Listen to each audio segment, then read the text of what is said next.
Dans ce screencast consacré à l'Active Directory, nous allons voir comment configurer un profil utilisateur. Pour commencer, allez sur Démarrer et lancez votre fenêtre Utilisateur et ordinateur Active Directory.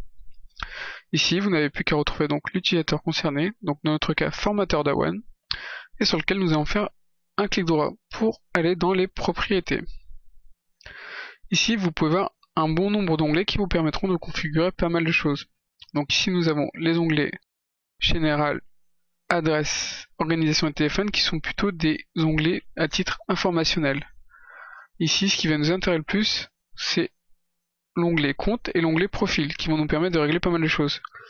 Dans l'onglet Compte, nous avons le nom d'ouverture de session que nous pouvons changer, le domaine si nous en avons plusieurs, et ainsi de suite. Nous pouvons également configurer l'horaire d'accès pour éviter qu'un utilisateur puisse se connecter en dehors de ses heures de bureau.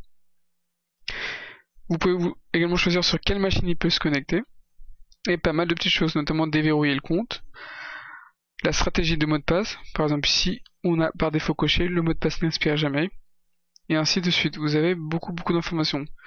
Et dans le cas où vous connaissez la date d'expiration d'un compte, vous pouvez la spécifier directement ici, grâce à un petit calendrier. Voilà. Dans le compte profil, ici, nous avons beaucoup de choses intéressantes, car c'est ici que vous pourrez, si vous le voulez, lancer des scripts d'ouverture de session affiliés à un compte en particulier, choisir un chemin du profil pour que toutes les informations faites par votre utilisateur soient stockées sur le serveur et récupérées depuis n'importe quelle machine, et ainsi de suite. Là, dossier de base, nous pouvons choisir de connecter un lecteur Z que pour cette personne lors de sa connexion.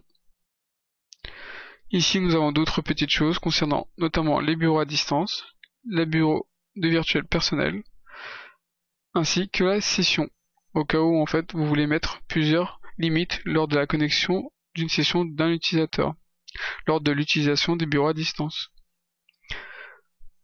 Ici, lorsque vous faites un clic droit sur un utilisateur, avant d'aller dans Propriétés, vous pouvez voir que vous pouvez directement réinitialiser le compte, désactiver le compte et faire pas mal de choses. Ici, lorsque vous faites un clic droit sur Formateur, vous pouvez voir que vous pouvez soit réinitialiser directement le mot de passe, ça vous évite de passer par les propriétés, ou désactiver le compte. Forcément, si vous êtes désactivé le compte, vous voyez ici un petit message qui vous informe que le compte est désactivé. Vous avez une petite icône qui vous l'indique. Et lorsque vous faites un nouveau clic droit dessus, vous avez activé le compte. Donc vous n'êtes pas forcément obligé de passer tout le temps par propriété pour ces petites actions répétitives. Voilà, donc nous arrivons à la fin de ce screencast consacré au profil utilisateur. Donc vous avez vu ici comment rentrer des informations à un utilisateur, telles que les adresses, le téléphone et les adresses, ainsi que configurer donc les comptes de connexion et divers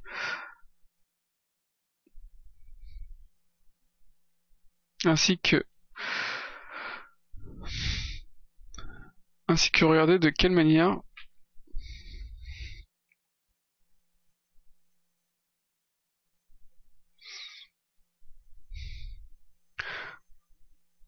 ainsi que les onglets un peu plus poussés tels que la connexion avec le nom de compte ou les horaires d'accès par exemple.